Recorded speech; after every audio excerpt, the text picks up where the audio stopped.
लवकुश मिश्रा के दादा हमारे साथ बातचीत करने के लिए मौजूद हैं। आपका पोता क्या घर आया है या उससे कोई बातचीत हुई है?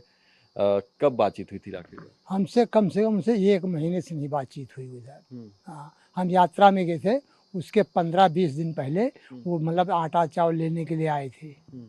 हाँ, 1 महीना मतलब 7-8 दिन हुए। उनके माता-पिता जी से उनकी बातचीत कोई हुई? नहीं, क्योंकि यहीं रहते हैं वो? नहीं, नहीं। अच्छा, हाँ, तो आप यात्रा के बाद आए तो तब आपको पता चला कि ये सब क्या हुआ है? हम पता तो हमें हुआ चला भैया, हुँ, लेकिन फिर हम वहाँ पता न हमें लगे मोबाइल न कुछ न कोई। हुँ। हाँ, जो भी चीज़ें आपको पता चली हैं उसके बाद आप क्या मानते हैं कि ये गलत आरोप है या फिर आपको लगता है कि जाँच होनी चाहिए? नहीं है तो गलत आरोप। हुँ, गलत आरोप ऐसा है साहब कि मतलब हमारे यहाँ रुदौली थाने में हुँ, उनका रिकॉर्ड देखा जाए हम लोगों पूरे परिवार का, हुँ, कि कोई मतलब आज तक 151 में चालान है, कोई लड़ाई झगड़ा पूरे परिवार का नहीं। हुँ। हाँ, तो लवकुश जो है वो कितने समय से काम कर रहे थे मंदिर क्षेत्र में? मंदिर पे तो पहले ये काम करते थे कार सीज का, हुँ, पहले दिल्ली में थे, उसके बाद यहाँ है फैजाबाद में शहादतगंज में सागर वाले के यहाँ काम करते थे। हुँ। ये हमारे ख्याल से मंदिर का इनका काम 2-4-5 महीने से हुआ। किनके संपर्क में आने से ये ये हुआ है? किस ये तो मैं नौकरी किसने लगवाई ये थी? तो हमें लोगों को नहीं पता। अनुकल्प मिश्रा से क्या रिश्तेदारी है आप लोग की? अरे कोई हमारा कोई रिश्ता नहीं। लोग कहते हैं कि अनुकल्प के बहनोई लगते हैं वो कि क्या? नहीं, कुछ भी कहें लेकिन हमको ये नहीं पता है कि कौन है। लवकुश की शादी कहाँ हो रखी है? लवकुश की शादी इधर पूरब हुई है साहब। हाँ। अरे ये मसौदा साइड में। हम्म।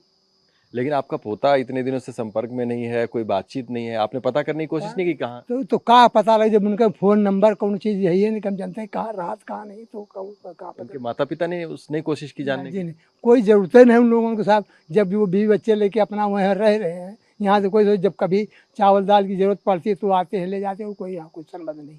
हम्म। हाँ, तो आप लोगों को जानकारी में क्या है फिलहाल कि वो अभी बाहर हैं, अंदर है, किसी ने उनको पकड़ा हुआ है, क्या जानकारी में नहीं है? ये तो कुछ नहीं जानकारी कि अंदर पता है नहीं चला ये कुछ ना। भी। हाँ, अच्छा, तो पहले तो मतलब हफ्ते 10 दिन में आते थे, अभी तो वो नहीं है बस। महीना 1.5-2 महीने में आते थे।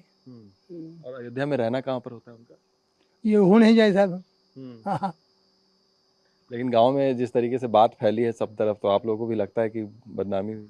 बदनामी तो राम जन्मभूमि में कोई ऐसा काम करने वाला आदमी बदनाम क्यों नहीं होगा? वो तो बात सही है कि हम लोग 10 रुपये का चढ़ावा चढ़ा नहीं सकते, क्या उसमें खा सकते हैं? हम्म, ऐसी बात तो कोई नहीं है।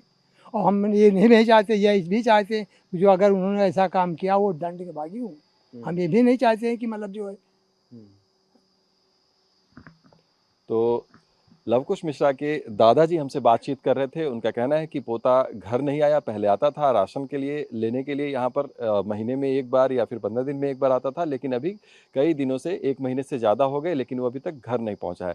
सबसे बड़ा सवाल यही है कि लवकुश मिश्रा आखिर है कहाँ? यदि उसको हिरासत में लिया गया या गिरफ्तार किया गया तो पुलिस के पास उसका कोई रिकॉर्ड क्यों नहीं है? और कोई एफआईआर जब दर्ज ही नहीं हुई तो किसी की गिरफ्तारी हो कैसे सकती है? तो ये जो सस्पेंस है कि आखिरकार ये आरोपी कहां गए या फिर उन्हें कहां रखा गया है, ये लगातार बरकरार है। एसआईटी ने अपनी प्रारंभिक रिपोर्ट भी सौंप दी है। उसके बाद ये चर्चाएं आ रही थी कि अब एफआईआर दर्ज की जा सकती है, लेकिन रिपोर्ट सौंपने के 24 घंटे बाद भी अभी तक कोई एफआईआर दर्ज नहीं की गई है और किसी की भी गिरफ्तारी पुलिस के द्वारा तो नहीं दिखाई गई है।